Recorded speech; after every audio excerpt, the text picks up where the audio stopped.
Evening. All right.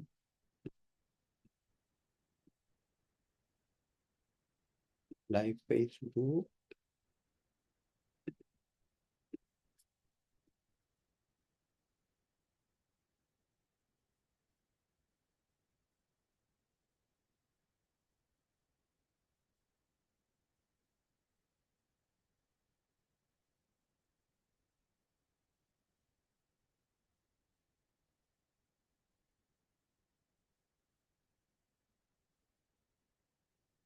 Okay.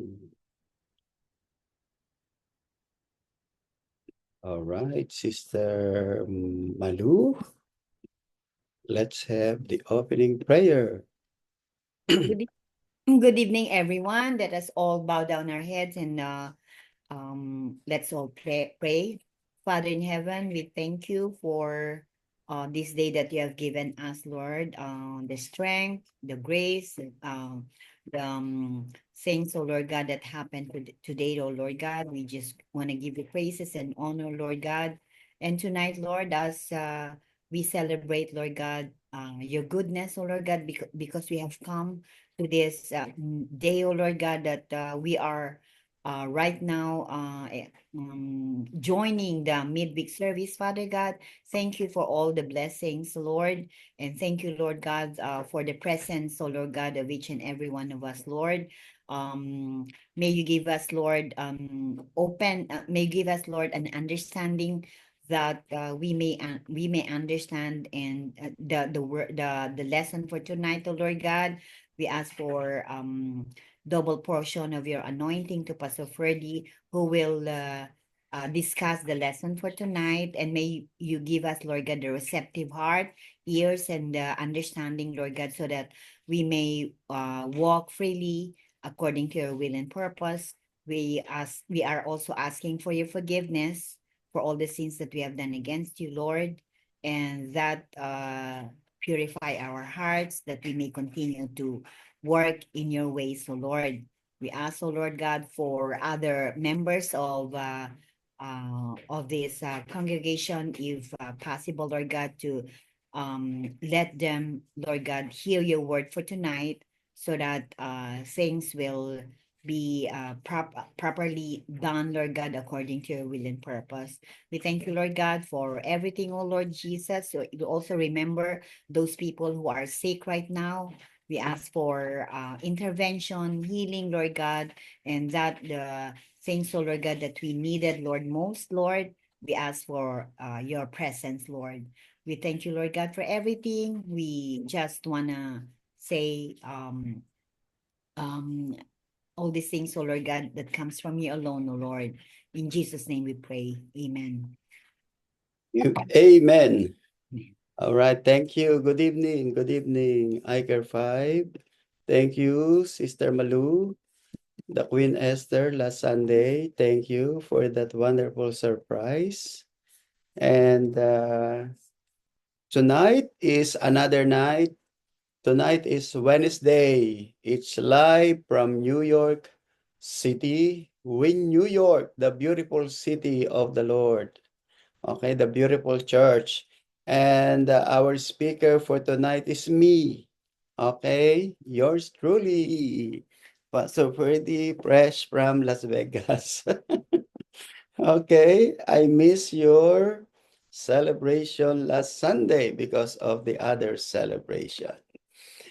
Anyway, thank you for coming in tonight.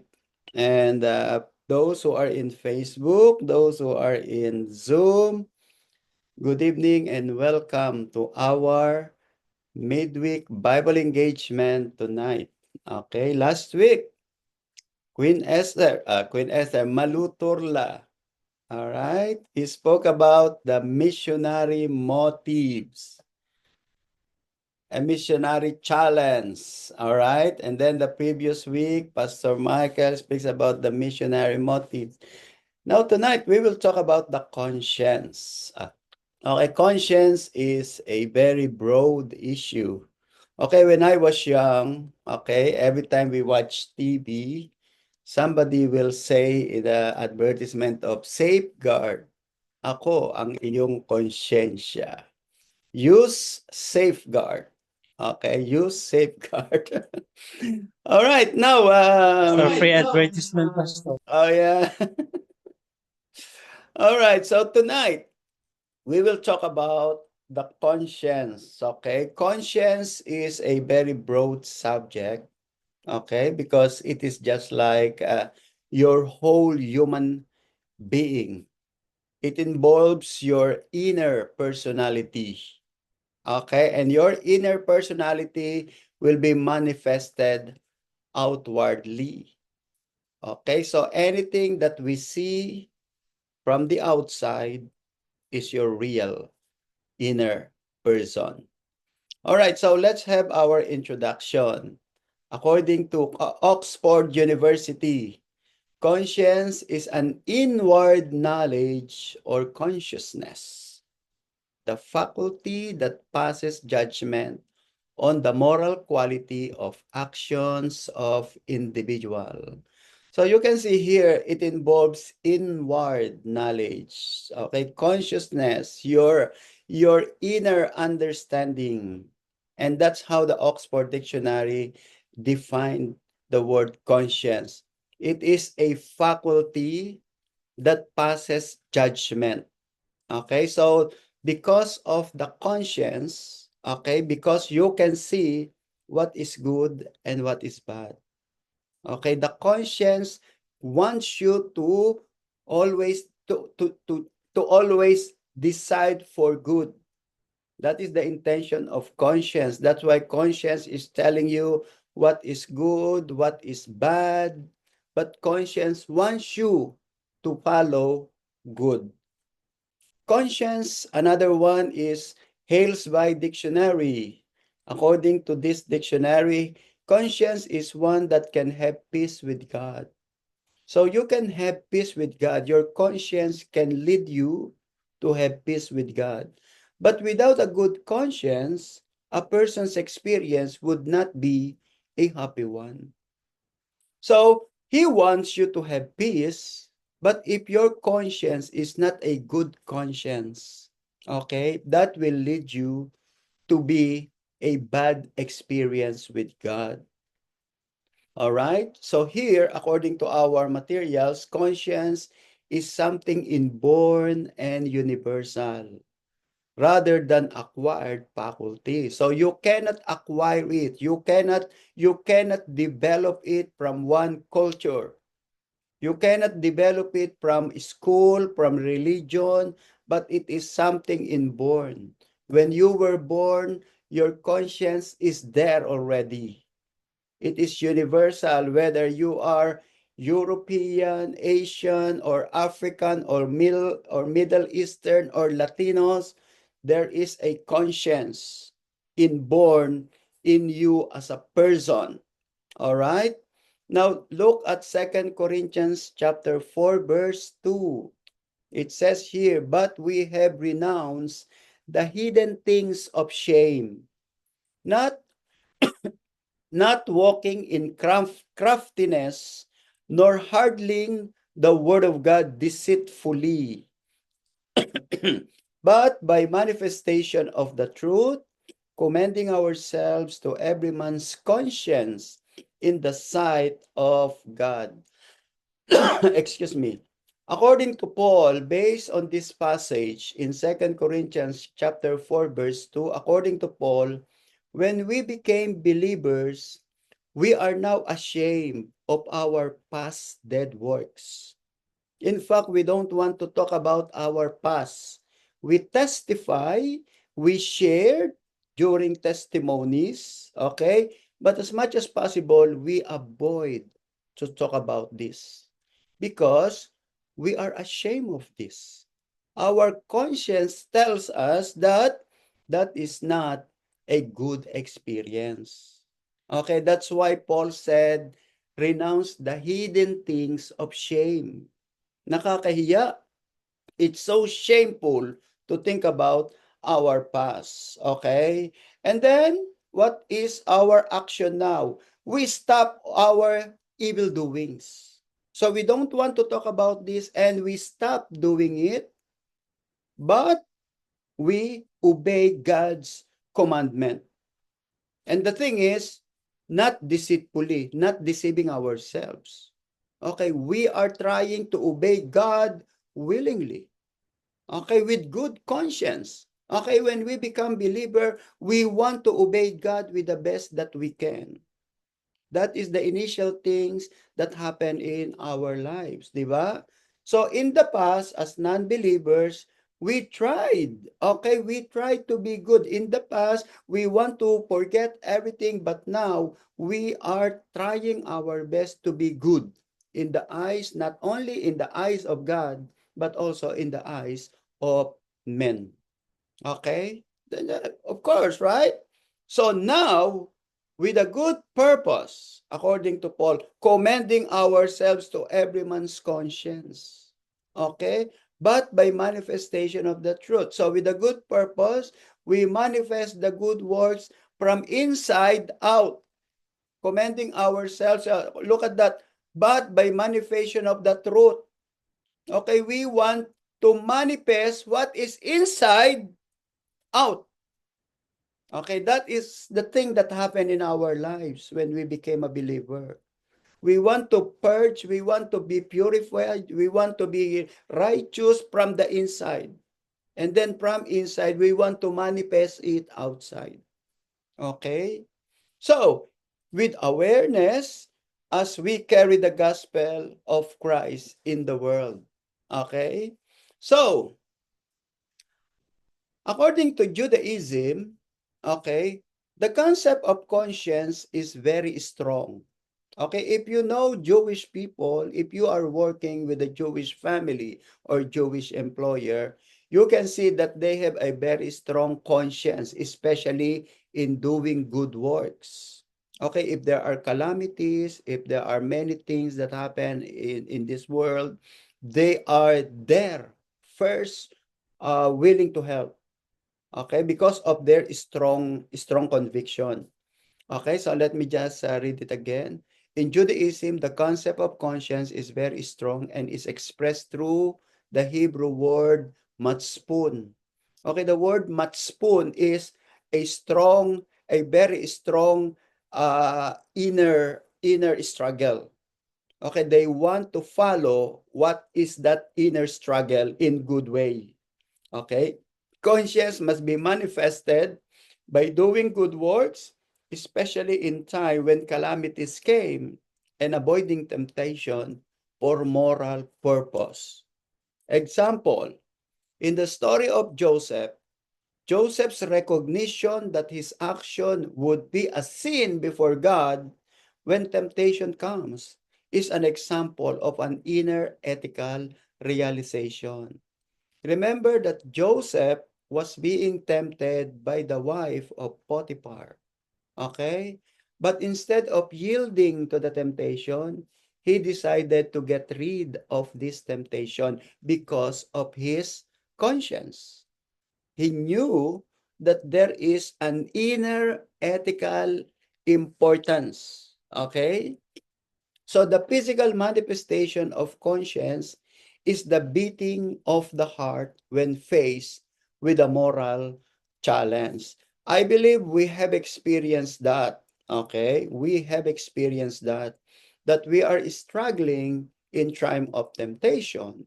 We are struggling when temptation comes, whether it is money, whether it is immorality, whether it is deception or anything. Okay? So this is the very common illustration of conscience. Okay? There is a good dictation, there is a good that dictates you, but there is another one which is bad that dictates you as well. All right, so we always think that the good one is an angel, but the bad one is a devil. Okay, there are some scholars said that our conscience has started, okay? The struggle about conscience has started when Adam and Eve ate the tree of the knowledge of good and evil. All right. Okay, so tonight's lesson, we will be talking about 7 issues about conscience. Number 1, an evil conscience. Number 2, a convicted conscience. Number 3, a purged conscience. Number 4, a pure conscience. Number 5, a weak conscience. Number 6, a good conscience. And number 7, a conscience without offense. Let's do that one by one.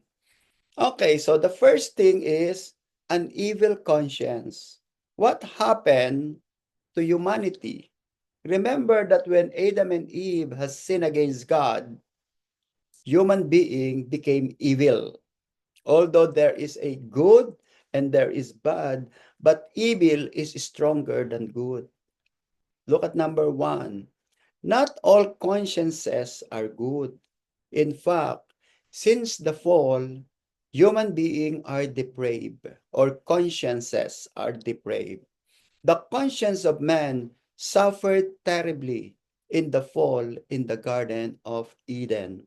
All right? Why do we say it suffered terribly? Because there is a command to do good, but there is also command to do evil. Evil is more powerful than good. Okay? And that is the result when Adam has disobeyed the commandment of God. That's why we call it an evil conscience. Look at Ephesians chapter 4 verse 8. Having their understanding darkened, being alienated from the life of God because of the ignorance that is in them, because of the blindness of their heart. Okay. So according to Ephesians chapter 4, the heart has long been considered the seat of emotion, and it has been darkened.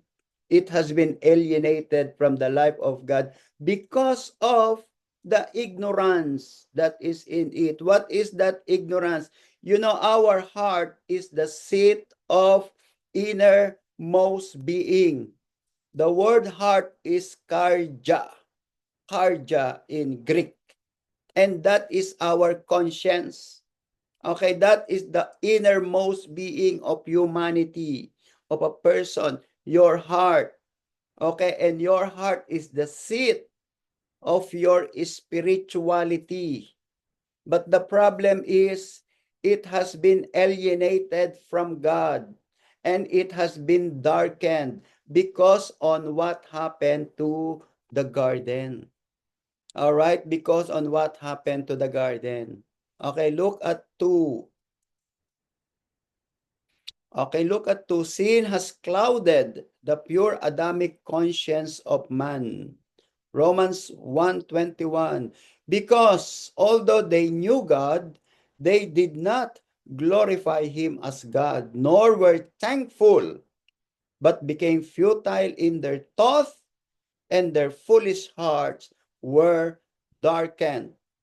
Okay, so another reason why human being has evil conscience is refusal to acknowledge the word of God. If human being will continue to ignore the commandment of God like what happened to Adam at the garden, their conscience will always be darkened. Their conscience will always be alienated from God. And their conscience will not be affected because they will always be following what is evil.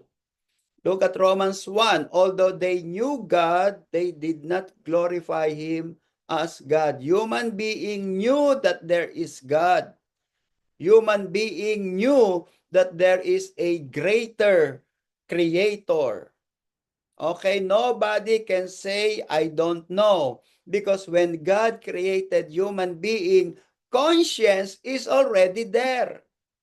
It is just like when God created human being, the desire to eat is there already. Look at the babies. Did you teach the baby how to eat?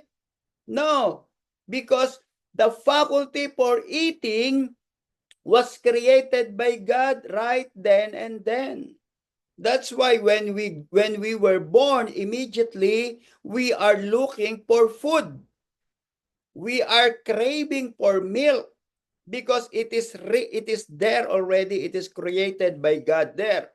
That is the same thing of the knowledge of God. When God created human being, the knowledge of God is already there. It is created. The conscience is created. But the problem with the conscience is they refuse to acknowledge God because of the sin. Because of the sin. And when this sin, when did this sin start? It started right there at the fall in the Garden of Eden. Okay, remember that when Adam and Eve ate the tree of the knowledge of good and evil, God said you can eat all the tree, but don't eat the tree of the knowledge of good and evil. So instead of eating the tree of life, they ate the tree of the knowledge of evil. So what happened? So they became depraved. In other words, they became corrupt. Okay, they became corrupted. Okay, and they became alienated from God. So humans are created by God good. Remember that, Remember that human beings are created by God good. But the problem is, okay, they became evil, they became bad because of the infection that happened from the beginning. All right, so that's number one kind of conscience. So there is an evil conscience. Okay, and then number two is a convicted conscience. Okay, what is convicted conscience? A convicted conscience is something that when you hear the word of God, unlike the evil conscience, okay, the evil conscience is totally depraved, totally alienated from God, and they don't care, okay? But the convicted conscience, okay, is something different. It is a conscience that when they hear the word of God, they began to be convicted. And this is the first thing that happened when we hear the word of God again and again. Okay, look at number one. When a person began hearing or reading the law of God, the conscience began to bear witness. Okay, so look at that. Your conscience is totally evil because there is no word of God. That's the first thing. Evil conscience, no word of God. Convicted conscience, you began to hear the word of God. That's why it is very important for a person to hear the word of God, not just sermon, not just sermon on Sunday, but it should be word of God. And that is the mistake of some religion. They do some religious practice, but they don't exalt the importance of the word of God. Okay, that's why in Genesis chapter 5, we can see that all people during that time were evil. Okay, what God wants is for human being to be good. But the problem is human being became evil. Okay, so look what happened. God wiped them out in Genesis chapter 5. Now let me read Romans chapter 2, verse 15. They show that the requirements of the law are written in their hearts.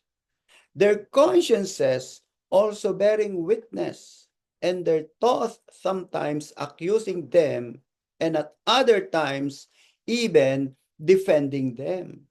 All right, so when you start reading the Bible, when you start hearing the Bible, your conscience will be touched by it. Your conscience will be quickened by it. And then your conscience will realize that I need God. I need God. Okay? Because when my conscience began to hear the word of God, how come that doing good is very, very strong in my life now? Unlike before, I don't care about whether I do good or I do evil. It doesn't matter to me. They are just the same. But when you began to hear the word of God, your conscience was being convicted because your conscience began to realize that, hey, the law of God is written in my heart. I didn't know it. Okay? Why you did not know that there is a law written in your heart? Because of sin. It is covered, it is clouded by sin. Okay? Now, when your word of God, when the word of God began to began to cleanse, began to do, to be heard again and again, wow, and new things happen in your life. So humans are weak. The word of God is the only solution because the word of God has power to convict our conscience. Okay, the word of God has power and the word of God is life. You know, the sample of that is Herod Antipas. Remember that Herod Antipas began to hear the preaching of Paul. And while he was hearing, he was convicted. He was convicted.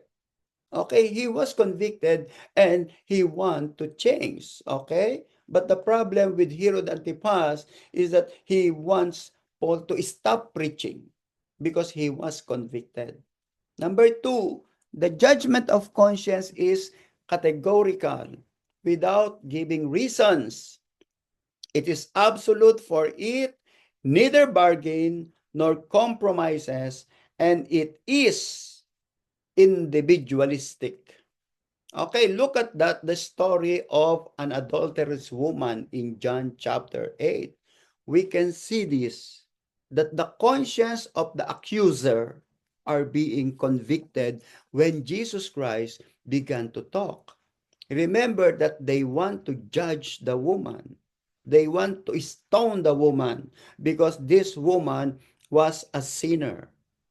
Okay? But they cannot see themselves that they are also sinners. But when Jesus Christ began to speak, this woman or these people were convicted. Okay, that's why the word of Jesus Christ has the power to convict our conscience. Look at John chapter 8 verse 7. He who is without sin among you, let him throw a stone at her first. And again he stooped down and wrote on the ground. Then those who heard it, being convicted by their conscience, went out one by one, beginning with the oldest, even to the last. And Jesus was left alone, and the woman is standing in the midst. So, what is the most important things here in this story? Okay, the most important thing in this story is the message of Jesus. It is not the woman, it is not the parishes, it is not the story.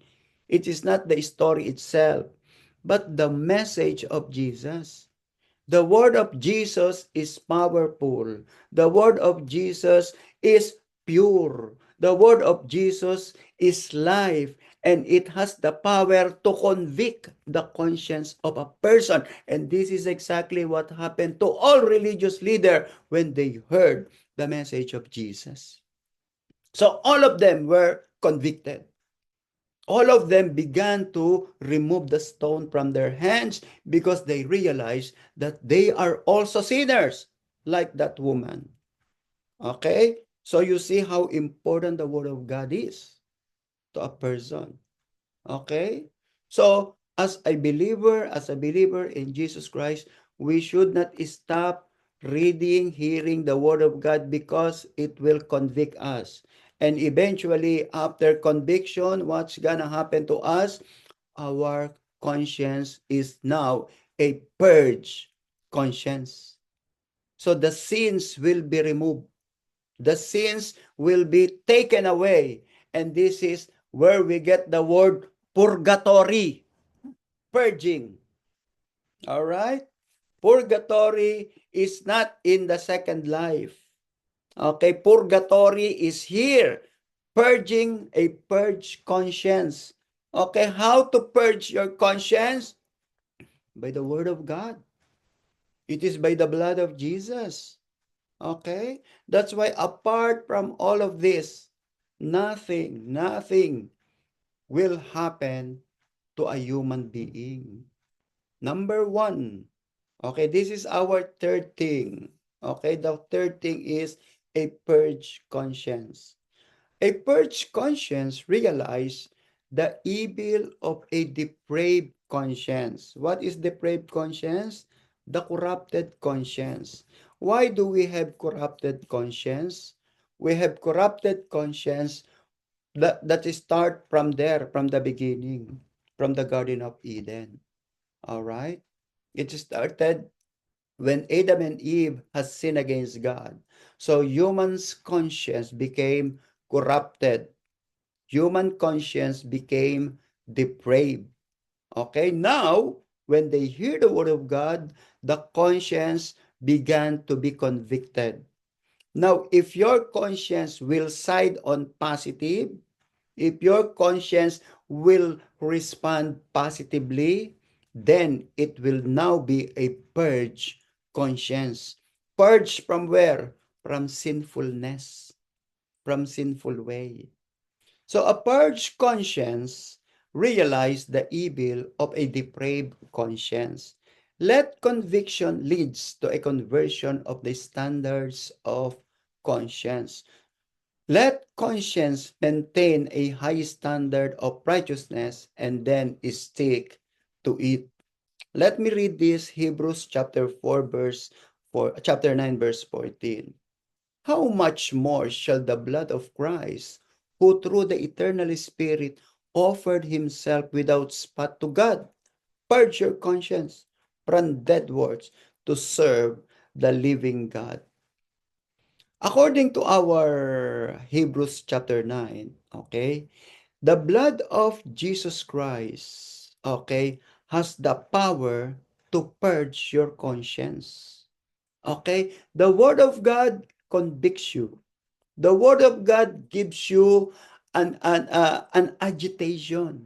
Okay, that's why when we become a believer in Christ, before we become a believer in Christ Jesus, we are agitated.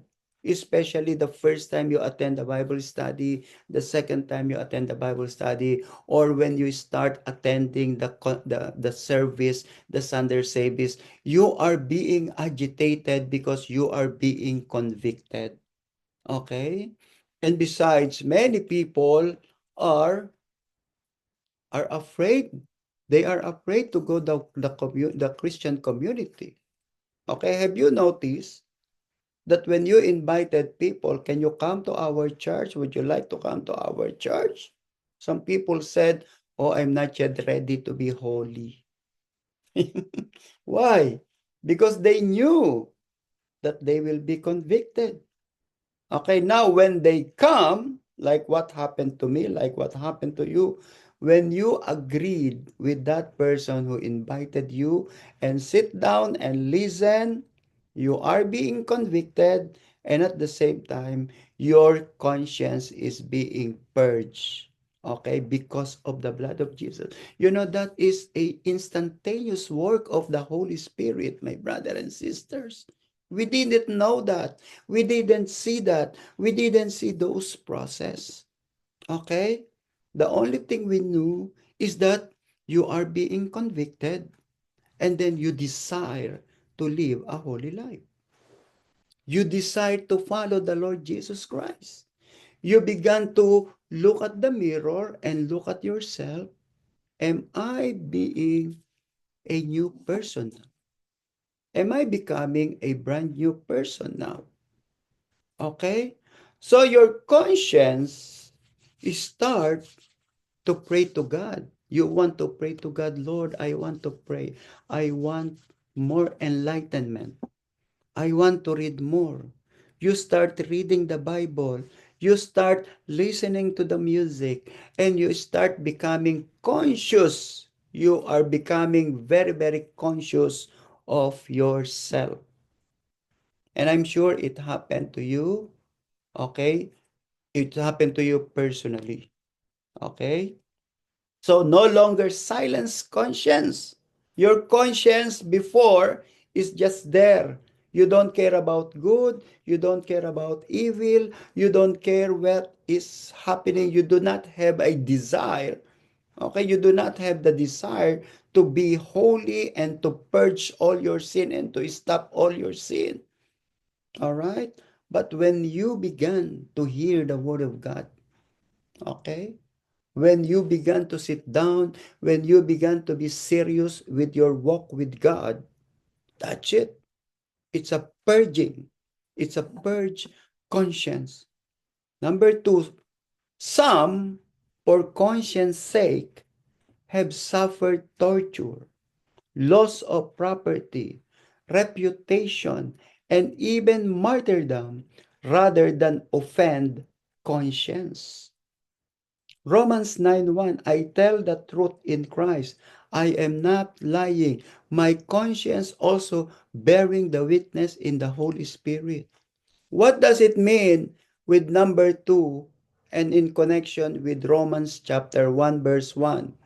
If you are true believer, your conscience will now be purged and you will do everything for the sake of Jesus Christ. Okay? You will not deceive people. Okay? You are willing to suffer. You are willing to lose even all your properties and even your reputation. Look what happened to many people in the Middle East. Many people in the Middle East are being tortured. They are suffered for the sake of Jesus Christ, even in our generation. But many people have no conscience. All right?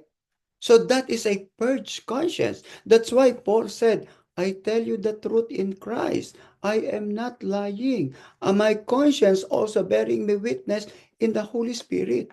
Why? Because the Holy Spirit will tell you the truth, and you, as a purged conscience person, are willing to suffer, and you are willing to walk in truth. Right? Okay, I pray that all Christians are like that.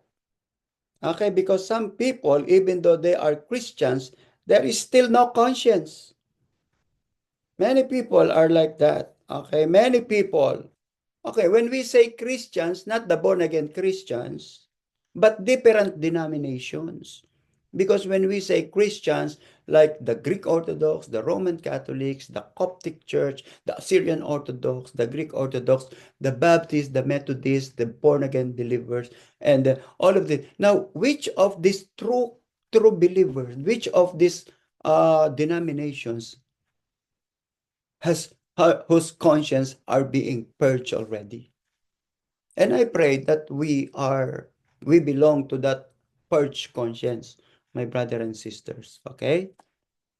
So as I have said, uh, uh, um, we are not talking about who is the born again believer here. Okay?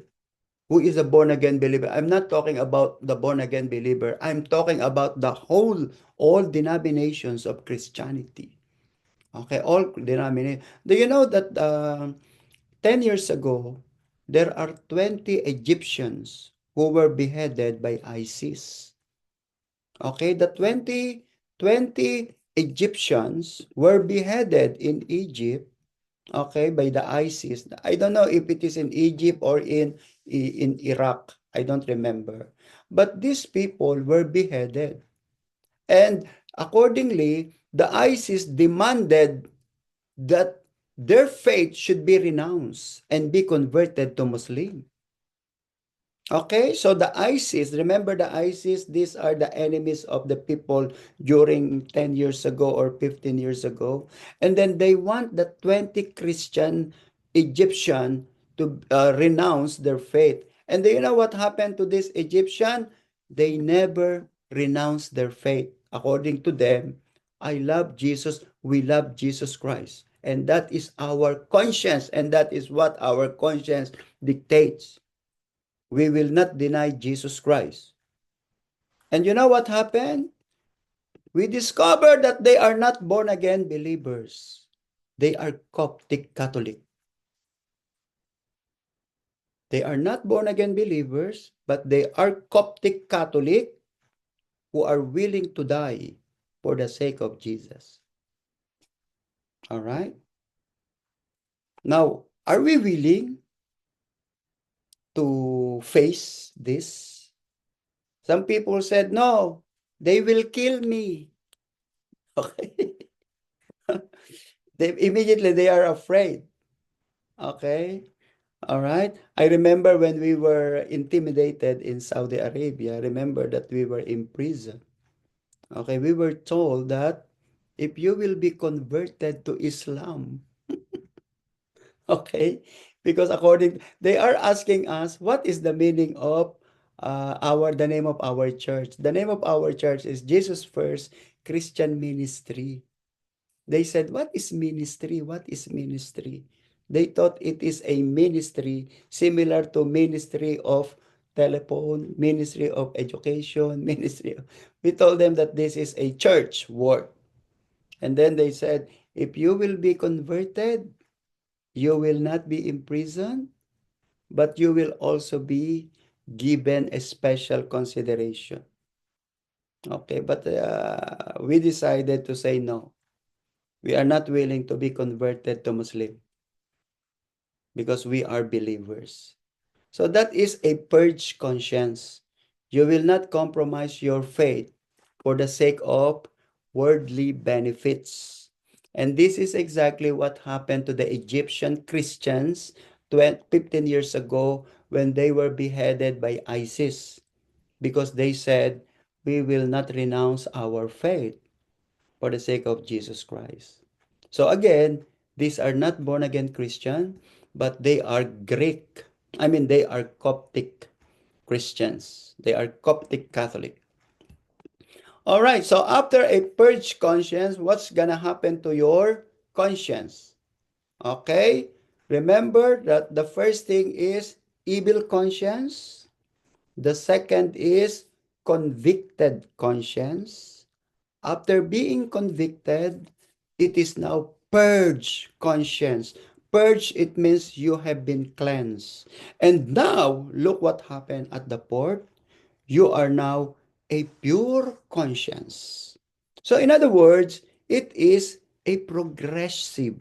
It started from evil one, and then convicted, and then purged, and then pure. Now, after so many trials, after so many readings, after so many studies, after so many overcoming, you are victorious in all of the temptations, you have now a pure conscience. Okay, so this is our goal, my brother and sisters. Our goal is to change our conscience, to develop our conscience, that we may have a pure conscience. Okay, what is pure conscience? Look at number 1. At conversion, not only the soul is saved, but the conscience is converted too. Why do we need to convert the conscience? Because your conscience is evil. From the beginning, our conscience is evil. Our conscience is selfish. Our conscience is self-service. Okay? But when we were converted to Christianity, our conscience is also converted. This change of conscience is often a gradual process of a person as a person is instructed more perfectly in God's will. Okay, so you can see, I remember when we were just starting in the church here, that was 2006, 7, 8. We have Sunday service, and then we also have Bible study on Saturday. Okay? And also, sometimes there are still some visitation. Why? Because of the gradual process as a person is instructed more perfectly. Because we want to instruct people to be more perfect in doing goods, God's will. What is to be more perfect? More mature. That's the idea there. We want you to become more mature, not baby. Okay, not evil conscience. Oh, not a conscience that has no growth. 2 Timothy 1:3. I thank God when I serve with a pure conscience, as my forefathers did, as without ceasing I remember you in my prayers night and day.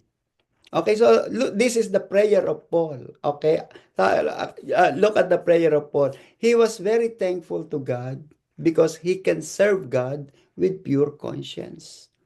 Okay, remember that you can attain pure conscience through gradual progression. You cannot have a pure conscience right away. You cannot have that because the original conscience that we have is evil conscience. Okay, but this evil conscience has to hear the word of God. You will be convicted. And then after convicted, you will be purged. And if you are willing to be purged, you will have a pure conscience. And according to Paul, my prayer is that I will serve God with pure conscience. I pray that I will not be ashamed. I pray that I will be blameless. Okay? That on the day of judgment, I will not be ashamed because God will tell me that you did not do what is right, like what happened to the friends of Job. Okay, that's why he said, as without ceasing, I remember you in my prayer night and day.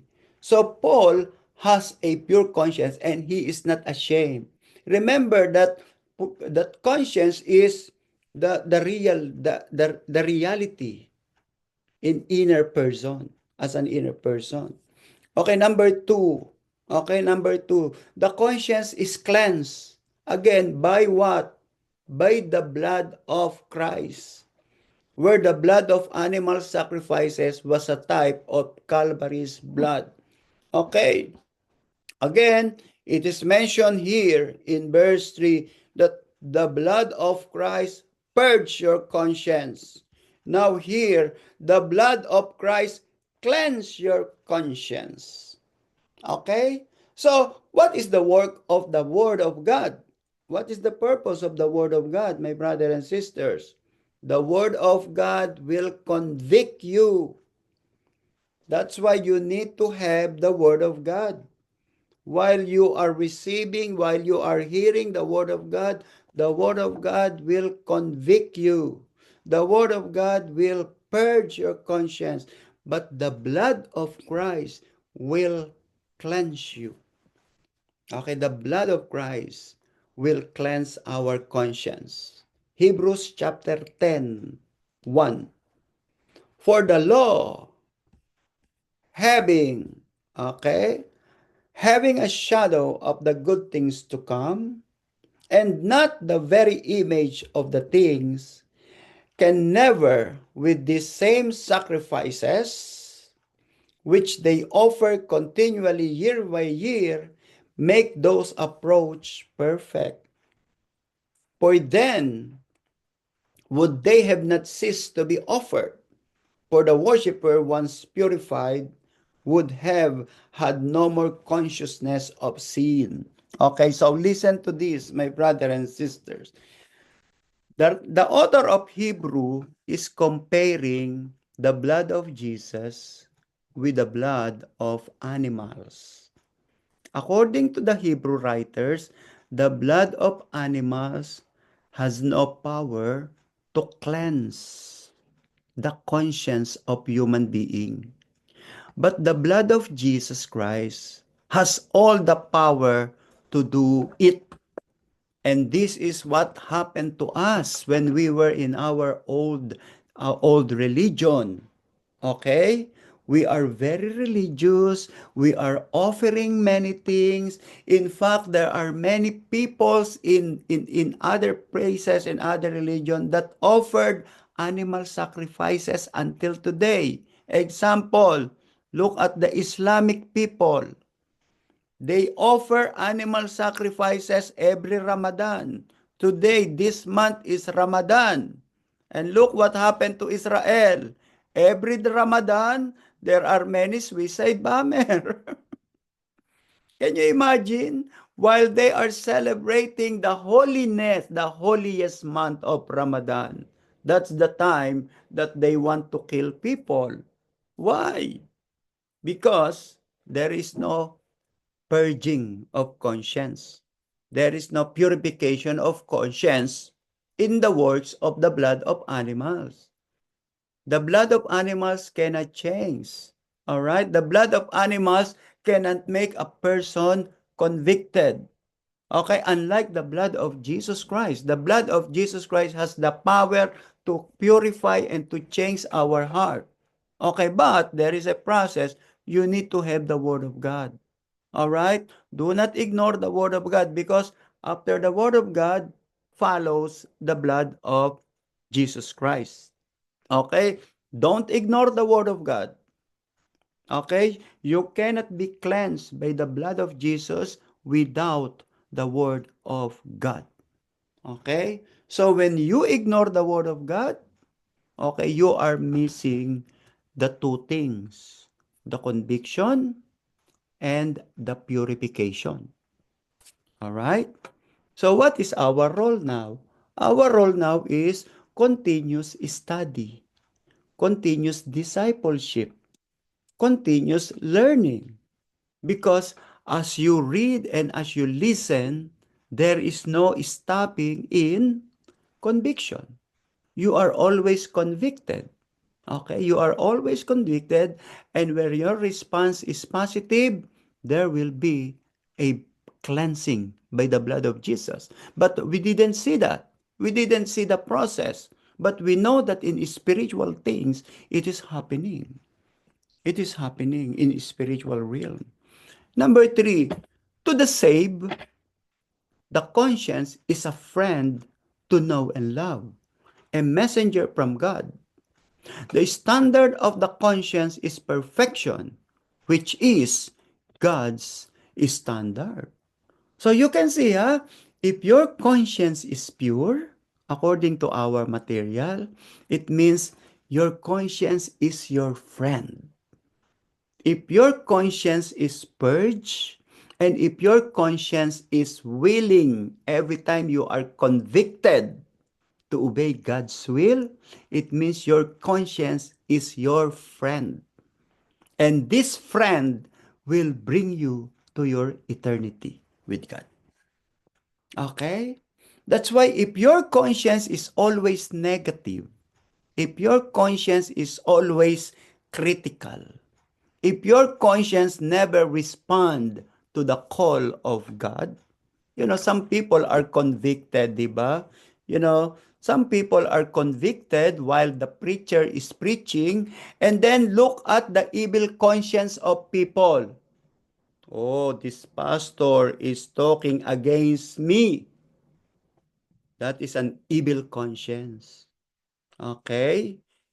He didn't realize, or she didn't realize, that it is the Holy Spirit who gives him conviction. Okay, that is a conviction, convicted conscience. Your conscience is being convicted. But the negative is, this purpose is talking against me. So eventually, what will happen to the heart? The heart will not be purged. And if the heart is not purged, the heart is not purified. And what will happen? Your conscience will always be your enemy, and you will accuse other people. And then you will always blame this one, blame this priest pastor, blame this other pastor. All right? And that is danger with people who are not responding to the word of God. If your response to the word of God is always negative, this pastor is talking against me, this preacher is talking against me, all right? It means their conscience is bad. Their conscience is evil. They don't respond to the work of the Holy Spirit. But if your conscience is pure, your conscience is your friend. Okay? It's a friend to know and love. Your conscience will lead you to your perfect destination. The standard of the conscience is perfection, which is God's standard. All right? So, praise the Lord if your conscience is pure. Praise the Lord if your conscience always respond positively. Praise the Lord. Sometimes there is a prayer warrior that say, Lord, rebuke us today. Lord, change our heart today. Praise the Lord for that, right? Okay. But for some people, oh, this pastor is rebuking us again. Oh, this, you see, that is not a good conscience. All right? Because the purpose, first of all, you are not perfect yet.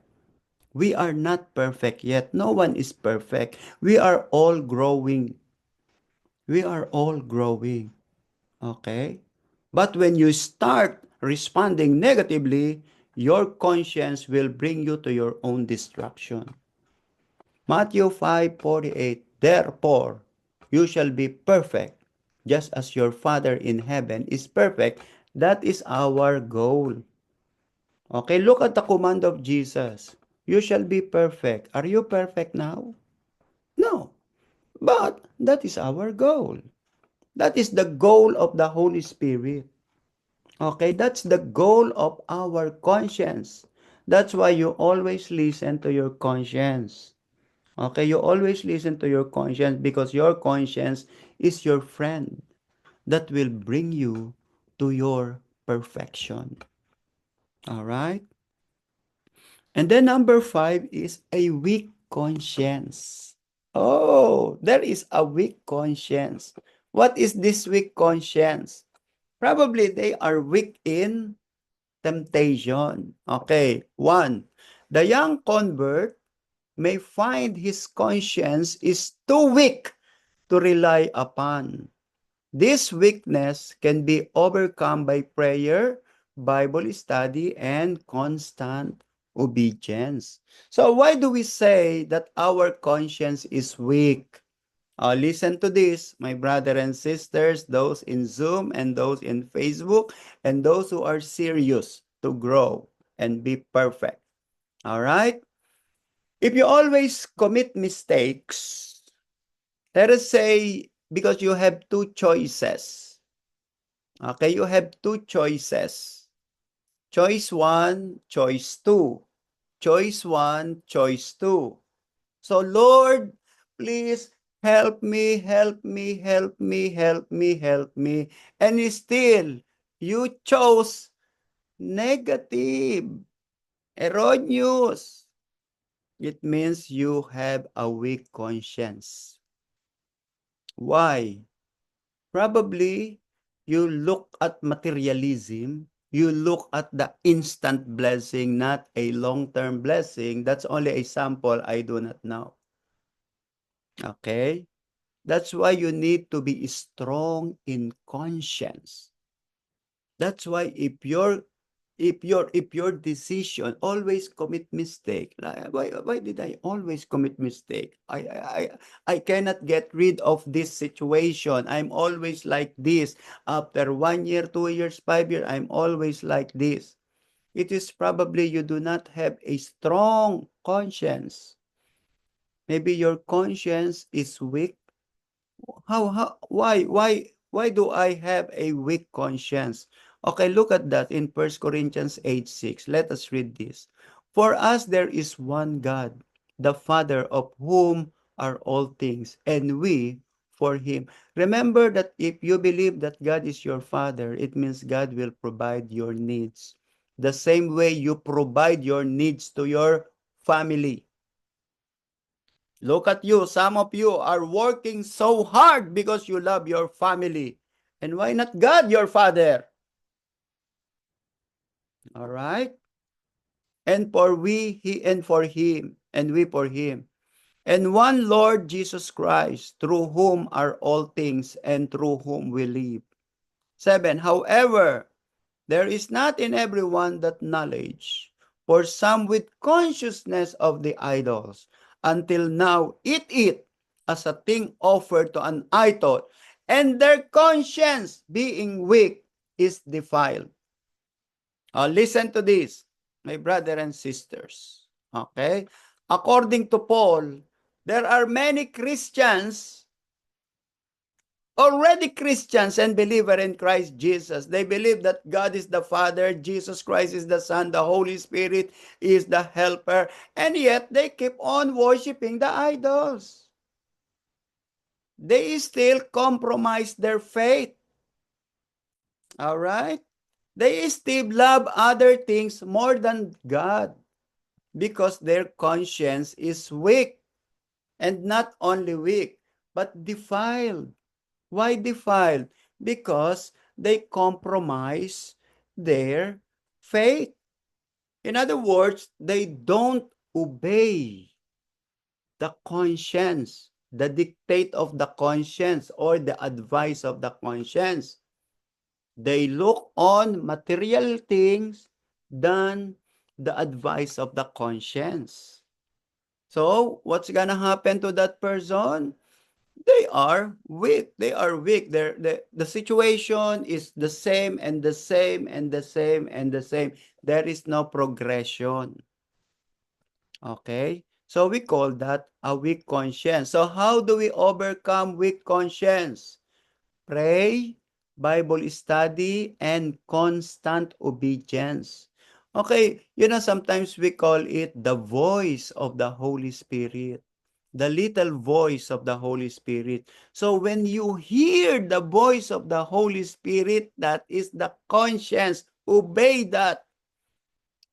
How do I know, Pastor? If you are convicted, oh, I'm convicted, I'm convicted, I'm convicted, that is the conscience.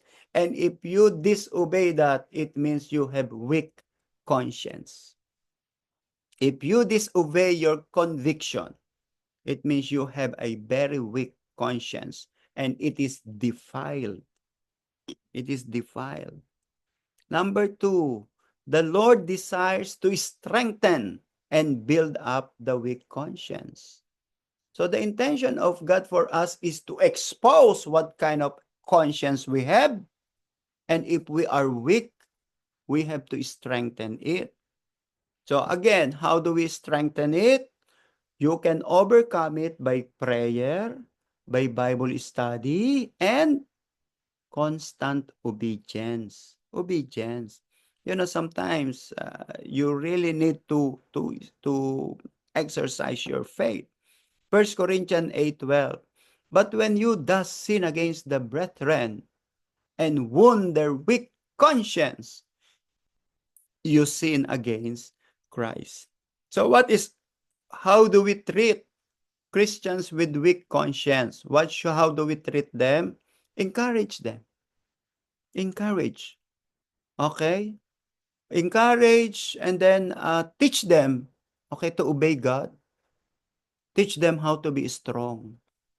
How to be strong in faith. All right? And then look at number 6, a good conscience. Okay, maybe you have a good conscience. Look at that, it is a weak conscience. Now, you have a good conscience. Okay, some Christians has a good conscience. This is the desire of God for every born-again believer. Do not be at war with your conscience, but be at peace. Agree with the enlightened conscience and obey it implicitly. Okay, so it is just like my friend, okay? Because example, who is your best friend when you were still young?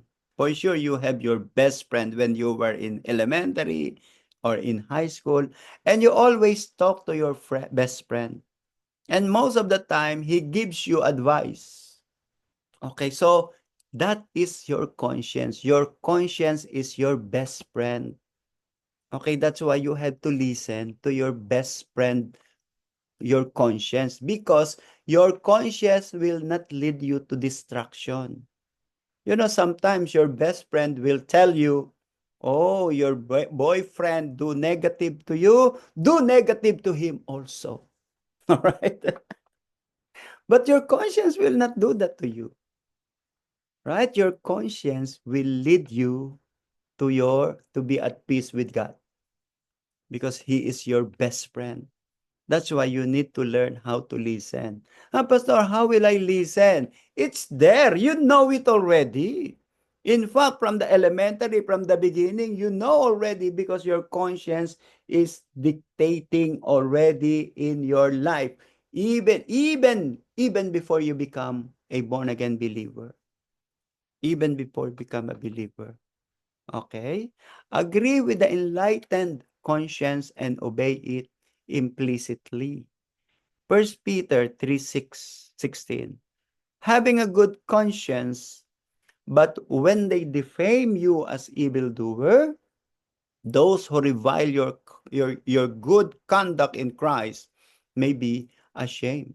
So according to Peter, okay, you need to maintain your good conscience. Because when people began to defame you as evildoer, maybe the people will tell, oh, you're an evil, oh, you Christian, you are evil, you are evil, you are evil, you are idiot, or you are bigot. Okay? But when you maintain your conscience, according to Peter, those who revile your good conduct in Christ may be ashamed. God will put them to shame because you have a good conscience. Don't be afraid of that. Number two, a good conscience gives good meaning of life, riches, fullness, purpose, and pleasure. Spiritual awakening is the awakening of the conscience of man Godward. Okay, look at that. Your good conscience as a best friend will give you good meaning to life. What is good meaning to life? It means everything that happened in your life will be treated as good because your conscience will open your eyes. Your conscience will give you a good reasoning on whatever happened in your life. Okay? Your conscience will help you to take care of your wealth. Your conscience will help you to take care of your life. Your conscience will help you to take care of your ministry, of your family, even of your purpose and pleasure. Because your conscience will not lead you to your own destruction. All right? Only evil conscience will bring a man to their own destruction. Where will he lead you? Godward. In other words, you are heaven bound. You are God bound. Okay, and that is the intention of conscience. Even to the non-believers. Even to the non-believers, okay? When God created a human being, the conscience is there. And the conscience wants to lead that person to God. Okay, but unfortunately, not all people listen to their conscience. Okay, but if you are believer, you are you have the knowledge of the Word of God. Oh, your conscience will be your best friend. Okay, so instead of seeking advice from others, you will seek advice from your conscience. Conscience, tell me. But you need to be honest to yourself. Do not deceive yourself because you can deceive yourself or you can help yourself. Okay, so what is the what should we do? So if you are convicted and if you hear something from God or from your conscience, write it down away. Jot it down so that you won't forget it. Okay, because we are forgetful people. We are forgetful being. Sometimes you remember now, after 5 seconds, you already forgot. So when you remember, immediately write it. Okay, immediately write it. And then later on, you will see that this is what the conscience told me. Okay, so a good conscience gives good meaning to life. Okay, First Timothy 1:5. Now, the purpose of the commandment is love from a pure heart, from a good conscience, and from sincere faith, from which some, having strayed, have turned aside to idle talk. All right. So again, the purpose of commandment is love. So when you start reading the Bible, the intention of the Word of God is number one, to love yourself. Number two, to love God because you have a pure heart. Okay? And you will have a good conscience. Okay? And then, unfortunately, according to Paul to Timothy, some people have strayed, have turned aside from idle talk. They just talk, but nothing changes. And then number three, the message of conscience is directed to the will. If the will obeys, the conscience will grow and develop. This is what God wants from us, obedience. What is the will? The will of God. So the intention of your conscience is to lead you to the will of God. First Timothy 1:9, having faith and good conscience, which some, having rejected concerning the faith, have suffered shipwreck. All right? So you can see, I hope that this study will open our eyes, that our conscience is our best friend.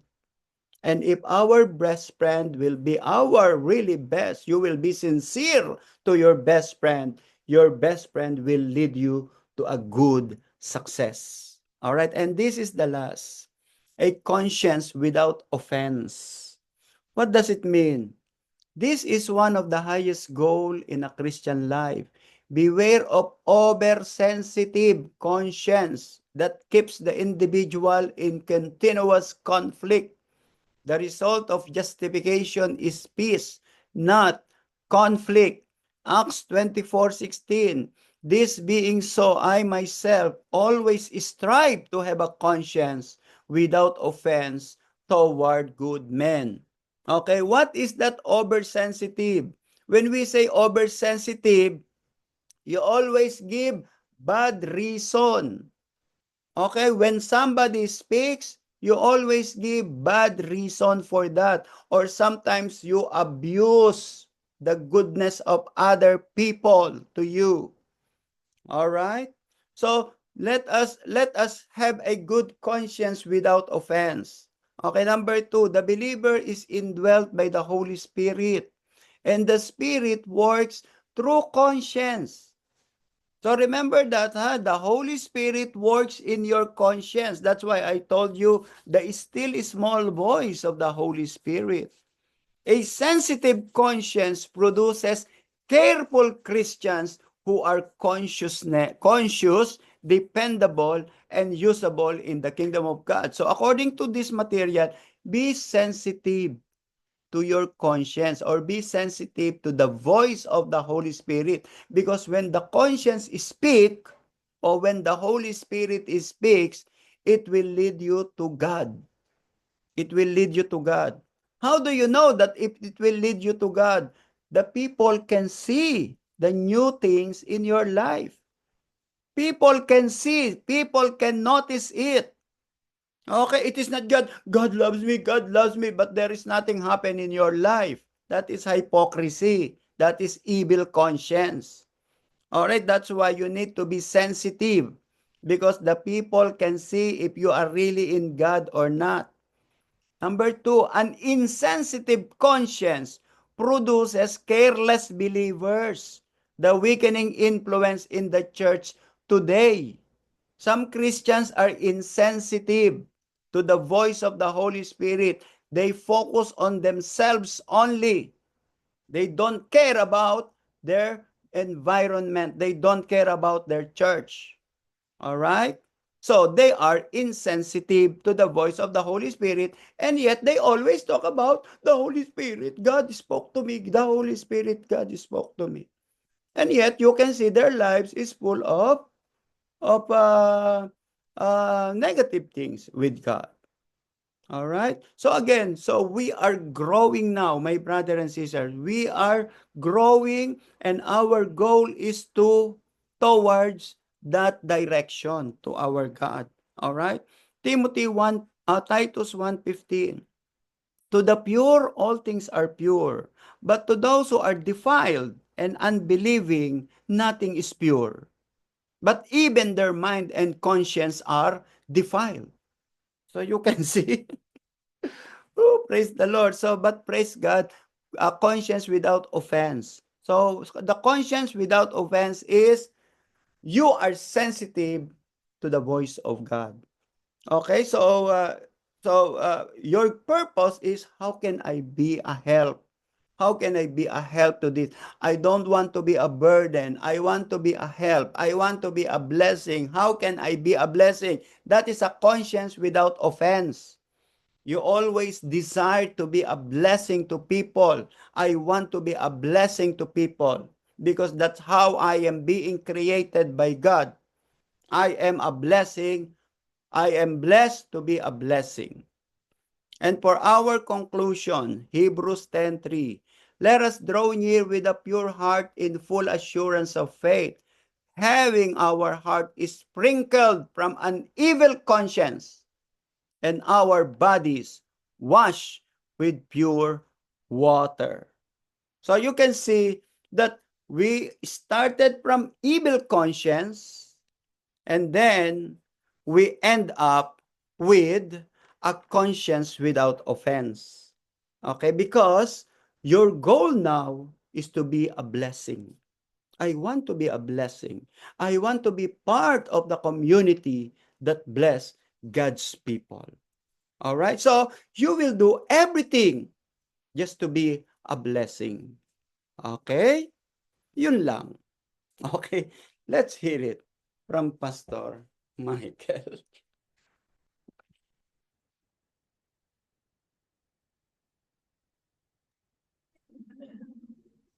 Praise the Lord, Pastor. Right from the very beginning, when Adam and Eve um, sin, we already have a conscience. Kasi nga, di ba, man is created in the image and likeness of God, and I personally believe that one of those characteristics of God is a good conscience.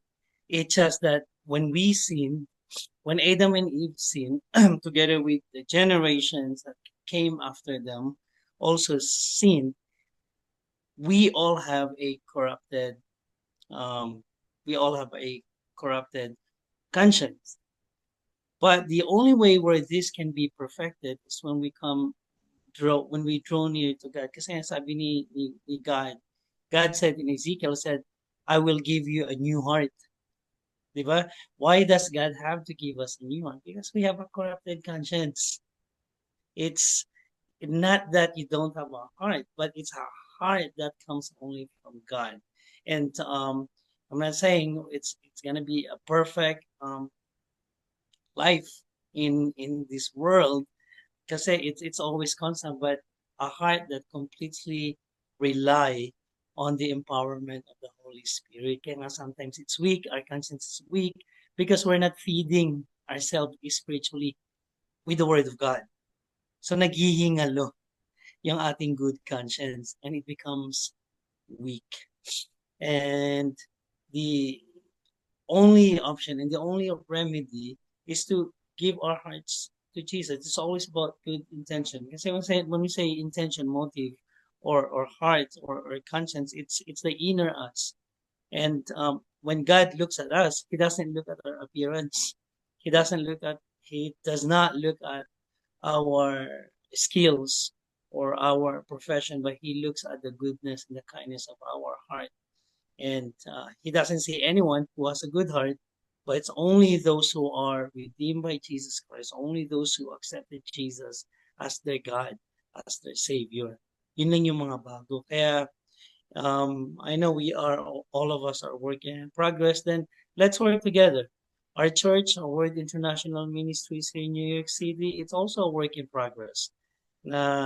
Because of our imperfection, that we work together, it becomes a better and it becomes cleaner and cleaner as all of us seek to or pursue righteousness and holiness in our journey, in our holy and righteous journey. The Lord. Thank you. All right, so you want to add, Sister Malu? After your successful coronation last Sunday? Yeah. Praise the Lord. I could really actually I could relate to the topic for tonight because I've been there before back in the Philippines. So in my mind I always say, "Oh, I'm gonna do this," because not only me is doing this. I know it's not good, but there are lots of people who are doing it. So why not me? I want to try it. And then, God has given me chances to reveal himself, that although we know we are corrupted, and yet God has given us the chance to renew our mind. So here I am now, praise the Lord, that all those things that I've been doing before, it was the conviction, and we are on our purification. Amen. Praise the Lord. Sister Gigi, you want to share? 1 minute.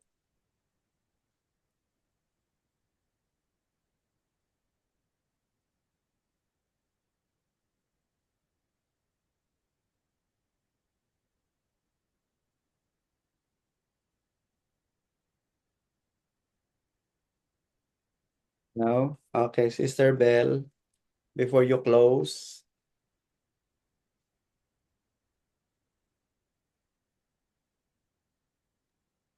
Yes, Pastor. God desires His people, especially His believers, to have a pure conscience. Though, when we were not believers before, yes, automatically we have a bad conscience, even until now, once in a while, right? But the conviction, the good thing is we have that conviction, right? After the bad, here comes conviction, and then pure, right? So, right, Pastor? Yeah. So pure. So through reading, through constant reading of His Word, fellowshipping with one another, and connecting with our church activities and all that, uh, we will still in our mind that our conscience will be stronger, and as it is stronger, uh, we will have we will continue to have a pure conscience and a clear conscience among Amen. others. Amen. Praise the Lord. All right. Okay, thank you so much for tonight. Thank you for sharing your conscience tonight. So let's have let's have our closing prayer, Sister Bell. Okay. Okay. Let us pray. Lord, thank you for the word for tonight, headed by Pastor Ferdy, oh God. Thank you for the conviction, oh God. We know, Lord, that you desire us to have a pure and clear conscience, oh God, so that we may be able to partake it to other people, oh God, so that people may see that Jesus is in us, and as you may use us mightily for your glory, O God. May you continue to convict us, O God, change us from glory to glory, O God. And we're not perfect, Lord, but with your grace, Lord, with your mercy, O God, we will be we will be at we will desire we will uh, that we should desire to be perfect, just as you are is perfect, O Lord. Thank you, Jesus. Thank you for tonight, oh God. Thank you for the I Care 5. Thank you for the word. Thank you for all the listeners. May we have a good sleep for tonight. This we pray in Jesus' name. Amen. May the blessing of the Lord Jesus, the love of the Father, the communion of the Holy Spirit be upon us all. Go in peace in Jesus' name. Amen and Amen. amen. Amen. Praise God. Thank you. All right, so let's have one picture. Yeah. Sige, ready? 1, 2, 3. All right. Good night, everybody. See you See Good Saturday. you. night. Good night, Saturday. See everyone. you Saturday. See you Saturday. Bye-bye. God bless.